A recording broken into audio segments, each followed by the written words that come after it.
ನಮಸ್ಕಾರ. Welcome to ವಾಸ್ತು ಜ್ಯೋತಿ ಕಾರ್ಯಕ್ರಮಕ್ಕೆ ಸುಸ್ವಾಗತಗಳು. ಇವಾಗ ನಮಗೆ ಅಕ್ಟೋಬರ್ ತಿಂಗಳ ರಾಶಿ ಭವಿಷ್ಯ ದ್ವಾದಶ ರಾಶಿಗಳ ಫಲ ತಿಳ್ಕೊಳ್ಳೋಣ. ಅದಕ್ಕೆ ಮುಂಚೆ ಮುಹೂರ್ತ ಭಾಗ.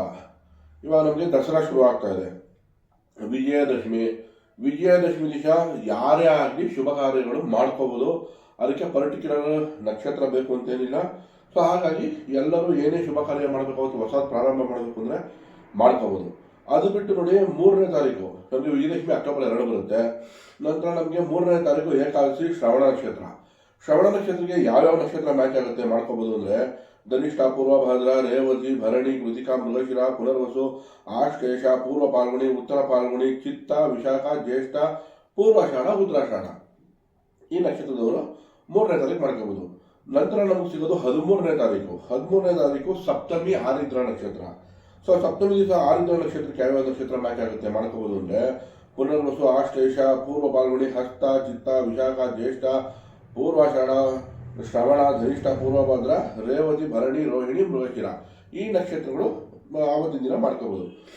ಏನೇ ಶುಭ ಕಾರ್ಯಗಳು ಬೇಕಾದ್ರೆ 13ನೇ ತಾರೀಕು ಸಪ್ತಮಿ ಆರಿದ್ರ ನಕ್ಷತ್ರ ದಿವಸ ಮಾಡ್ಕೋಬೋದು. ನಂತರ ನಮಗೆ ಸಿಗೋದು 16ನೇ ತಾರೀಕು ಅಕ್ಟೋಬರ್ ದಶಮಿ. ಸೊ ಆಶ್ಲೇಷ ನಕ್ಷತ್ರ ಬರುತ್ತೆ. ಆಶ್ಲೇಷ ನಕ್ಷತ್ರಕ್ಕೆ ಯಾವ್ಯಾವ ಬೇರೆ ನಕ್ಷತ್ರದವ್ರು ಮ್ಯಾಚ್ ಆಗ್ತಾರೆ ನೋಡೋಣ. ಮಗ, ಉತ್ತರ ಪಾಲ್ಗುಣಿ, ಚಿತ್ತ, ವಿಶಾಖ, ಅನುರಾಧ, ಮೂಲ, ಉತ್ತರಾಷಾಢ, ಧನಿಷ್ಠ, ಪೂರ್ವಭಾದ್ರ, ಉತ್ತರಭಾದ್ರ, ಅಶ್ವಿನಿ, ಕೃತಿಕಾ, ಮೃಗಶಿರ, ಪುನರ್ವಸು, ಪುಬ್ಬ. ಈ ನಕ್ಷತ್ರಗಳು ಆವತ್ತಿನ ದಿನ ಆ ನಕ್ಷತ್ರದವರು ಆವತ್ತಿನ ದಿನ ಶುಭ ಕಾರ್ಯಗಳು ಮಾಡ್ಕೋಬಹುದು. ನಂತರ ಜ್ಯೇಷ್ಠ ನಕ್ಷತ್ರ ಬರುತ್ತೆ 26 ಅಕ್ಟೋಬರ್ ಜ್ಯೇಷ್ಠ ನಕ್ಷತ್ರ.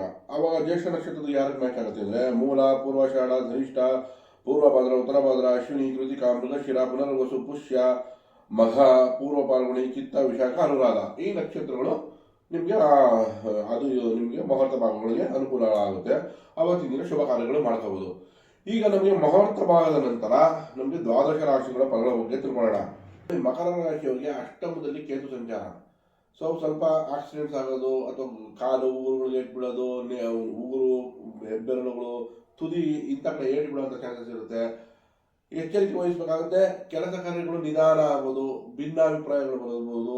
ಕುಟುಂಬದಲ್ಲಿ ರಾಹು, 2ನೇ ಮನೆಯಲ್ಲಿ ರಾಹು ಇರೋದ್ರಿಂದ ಅನುಮಾನಗಳು ಎಚ್ಚರಿಕೆ ವಹಿಸಬೇಕು. ಹಣಕಾಸು ನಿಲ್ಲೋದು ಕಷ್ಟ. ಭಾಗ್ಯದಲ್ಲಿ ಶುಕ್ರ ನೀಚನಾಗಿದ್ದಾನೆ ನೋಡಿ. ಮಕರ ರಾಶಿಯವರಿಗೆ ಪಂಚಮಾಧಿಪತಿ ಮತ್ತು ಕರ್ಮಾಧಿಪತಿ ಶುಕ್ರನೇ ಆಗಿ ನಮಗೆ ಭಾಗ್ಯದಲ್ಲಿ ನೀಚನಾಗಿದ್ದಾನೆ.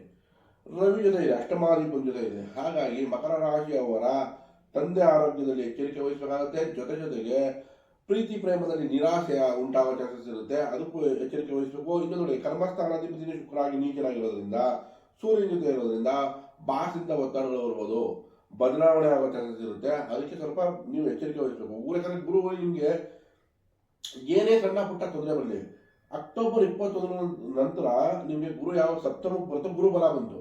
ಸೊ ಆ ಪ್ರಾಬ್ಲಮ್ ಏನು ಸ್ಟಾರ್ಟಿಂಗ್ನಲ್ಲಿ 1 ವಾರ 2 ವಾರ ಇರುತ್ತೆ, ಅದು ಸಾಲ್ವೋ ಗುರು ಮಾಡಿಬಿಡುತ್ತೆ. ಹಾಗಾಗಿ ಚಿಂತೆ ಮಾಡೋ ಅವಶ್ಯಕತೆ ಇಲ್ಲ. ಮಕರ ರಾಶಿಯವರಿಗೆ ಅಷ್ಟಮದ ಕೇತು ಪರಿಹಾರ ಅಗತ್ಯ. ಶುಕ್ರ ನೀಚನಾಗಿರೋದ್ರಿಂದ ಶುಕ್ರನಿಗೆ ಪರಿಹಾರ ಬೇಕು.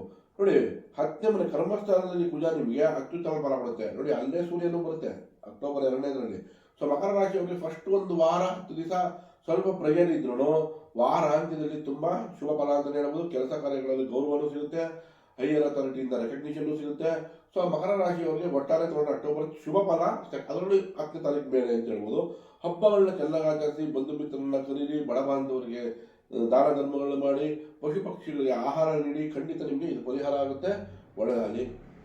ದಯವಿಟ್ಟು ಈ ವಿಡಿಯೋ ಇಷ್ಟ ಆಗಿದ್ದಲ್ಲಿ ಶೇರ್ ಮಾಡಿ, ಲೈಕ್ ಮಾಡಿ, ಸಬ್ಸ್ಕ್ರೈಬ್ ಮಾಡಿ. ಧನ್ಯವಾದಗಳು.